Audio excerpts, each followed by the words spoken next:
오늘 LAFC가 샌디에이고 FC와의 경기에서 0대1로 패하며 무려 8경기 무패 행진이 마감되고 서부 컨퍼런스 3위에서 4위로 밀려나는 충격적인 결과를 맞았습니다. 그러나 이 경기 패배 자체보다도 팬들과 구단 관계자들을 더욱 충격에 빠뜨린 사실은 따로 있었습니다. 바로 LAFC가 이번 이적 시장에서 세 번째 지정 선수 데지그네이티드 플레이어 DP를 사실상 영입할 수 없다는 소식이 전해졌기 때문입니다.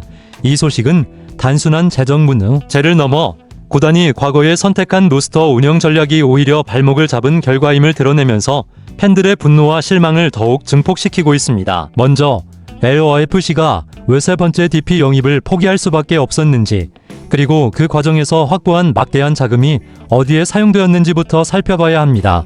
물즈 메이저리그 사커는 각 구단에게 로스터 구성과 자금 운용에 있어 두 가지 선택지를 제공합니다. 하나는 3+3 모델로 지정 선수 3명과 이 이니셔티브 UND, EL, EIN, IT, IB 이 선수 3명을 보유할 수 있는 구조입니다. 다른 하나는 2+4 모델로 지정 선수 슬롯을 2명으로 줄이는 대신 유의 선수를 4명까지 영입할 수 있고 최대 $200만 추가 일반 배분금 지원형 제너럴 오어 오케이션 머니를 받는 방식입니다.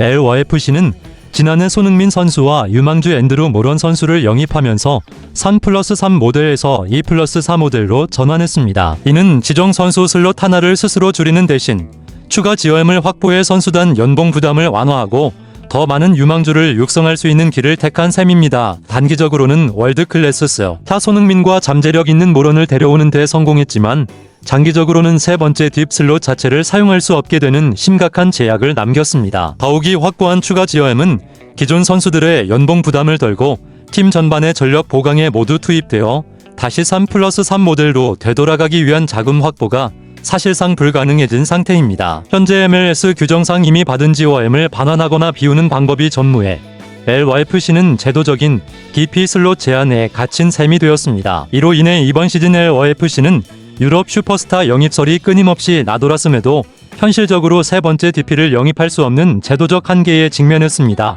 문제는 구단이 이 심각한 상황을 팬들에게 명확하게 공개하지 않았다는 점입니다. 대형 영입설이 돌 때마다 팬들은 기대에 부풀었지만 결국 처음부터 불가능했던 계획임을 뒤늦게 깨닫고 배신감과 실망감을 크게 표출하고 있습니다. 소셜미디어와 팬 커뮤니티에서는 존 소링턴 단장과 마크 도스 산토스 감독을 향한 비판이 폭주하고 있으며 세 번째 딥 영입조차 못하는 구단의 채용 구조, 감독 선임 과정의 문제점, 최근 단장 계약 연장에 대한 불만까지 겹치면서 프런트 오피스 전반에 대한 신뢰가 크게 흔들리고 있습니다. 일부 팬들 사이에서는 LAFC가 실제로 가장 관심을 두는 것은 손흥민 선수의 유니폼 판매 수익이라는 의혹까지 제기되고 있습니다. 손흥민이라는 스타를 앞세워 마케팅 효과를 극대화하는 데만 집중하고 실질적인 전력 보강에는 소홀하다는 비판이 거세지고 있습니다. 특히 살라, 데브라이너 등 대형 슈퍼스타 영입설이 나올 때마다 팬들이 기대에 부풀었지만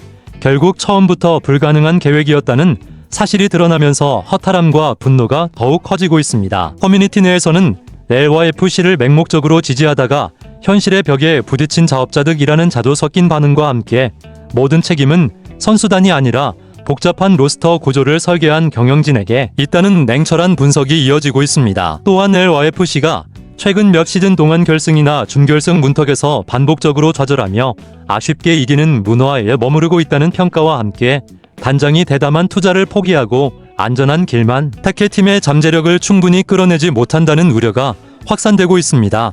이런 상황에서 오늘 경기는 심판 판정 논란까지 더해져 팬들의 불만을 폭발시켰습니다. 후반 50분경 샌디에이고 골키퍼 CJ 도스 산토스가 페널티 에어리어 밖에서 손으로 공을 다룬 의혹이 제기되었는데 이는 축구 규정상 매우 중요한 사안입니다. 국제축구연맹 IFOB 규정 12조에 따르면 골키퍼는 자신의 페널티 에어리어 안에서만 손을 사용할 수 있으며 박스를 벗어나는 순간부터는 일반 필드 플레이어와 동일하게 핸드볼 규정을 적용받습니다. 여기서 중요한 기준은 골키퍼 몸의 위치가 아니라 공의 위치입니다. 골키퍼의 발이나 몸이 박스 안에 있어도 손에 든 공이 페널티 박스 라인을 완전히 벗어났다면 핸드볼로 간주됩니다. 문제의 장면을 다각도로 분석해보면 흘러나온 공이 페널티 박스 바깥 잔디 위에 완전히 놓여 있었고 골키퍼가 달려와 양손으로 의도적으로 공을 잡는 모습이 연속된 화면에 포착되었습니다.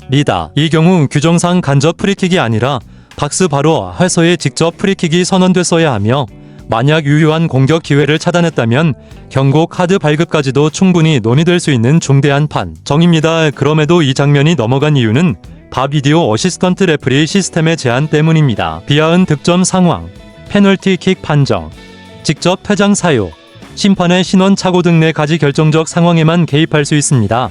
골키퍼가 페널티 박스 밖에서 한 핸드볼은 직접 프리킥 상황으로 바개입 대상이 아니기 때문에 주심에게 판정을 재검토하라고 권고할 수 없습니다. 결국 현장 심판과 부심이 실시간으로 놓친 이 명백한 반칙은 그대로 넘어가 팬들의 분노를 일으켰습니다. 더욱이 경기 후반 88분에는 LYFC 수비수 아이언 포르투스가 핸드볼 파울을 범해 샌디에이고의 페널티킥이 주어졌고 이 페널티킥이 결승골로 이어졌다는 점에서 판정의 형평성과 공정성에 대한 팬들의 불만이 더욱 증폭되고 있습니다. 경기 내용 역시 팬들의 답답함과 불안감을 키웠습니다. LYFC는 점유율 40%에 그치며 총 15개의 슈팅을 시도했지만 유효 슈팅은 단 3개에 불과했습니다. 반면 상대는 후반 47분 단 한 차례 먼 거리 슈팅만 허용했고 결국 후반 막판 페널티킥으로 승리를 확정지었습니다. 경기 운영에서 창의성과 절박함이 부족했고 공격 전개 방식이 좀처럼 살아나지 않아 현지 매체와 팬들 모두 경기력에 심각한 우려를 표명했습니다. 일부 평론가들은 선수단, 스카우트, 코칭 스태프 모두에게 책임이 있다고 평가하며 구단 전반의 문제를 지적하고 있습니다. 무엇보다 앞으로가 더 큰 문제입니다. 세 번째, 뒷영입이 불가능한 현 상황에서 LYFC가 손흥민 선수 곁에 확실한 공격 옵션을 추가할 방법은 매우 제한적입니다. 오늘 경기에서 드러난 팀 전체의 창의성 부족과 공격 전개, 아이디어 결여가 계속된다면 30대 중반에 접어든 손흥민 선수가 여전히 풀타임을 소화하며 공격을 이끌어야 하는 부담이 반복될 가능성이 큽니다. 동료 선수들의 경기력이 들쭉날쭉하고 턴오버가 잦은 상황에서 손흥민이 사실상 팀 전체를 짊어지는 소년 가장 역할을 맡아야 한다는 우려가 커지고 있습니다. 지난해 라프 합류 직후 보여준 강렬한 활약만큼이나 이번 시즌에도 그에게 가해지는 부담은 더욱 가중될 전망입니다. 요약하자면 LYFC는 오늘 샌디에이고 FC에게 0대1로 패했고 세 번째 지정 선수 영입이 규정상 불가능하다는 사실이 뒤늦게 알려지면서 팬들의 신뢰를 크게 잃었습니다. 여기에 경기 중 발생한 골키퍼 핸드볼 관련 심판 판정 논란까지 겹쳐 프런트 오피스에 대한 불만이 폭발하고 있습니다. 이러한 위기 상황 속에서 손흥민 선수의 어깨는 앞으로 더욱 무거워질 수밖에 없으며 구단이 이 난국을 어떻게 극복하고 전략을 재정비할지 앞으로의 행보를 주의 깊게 지켜봐야 할 것입니다. 시청해주셔서 감사합니다.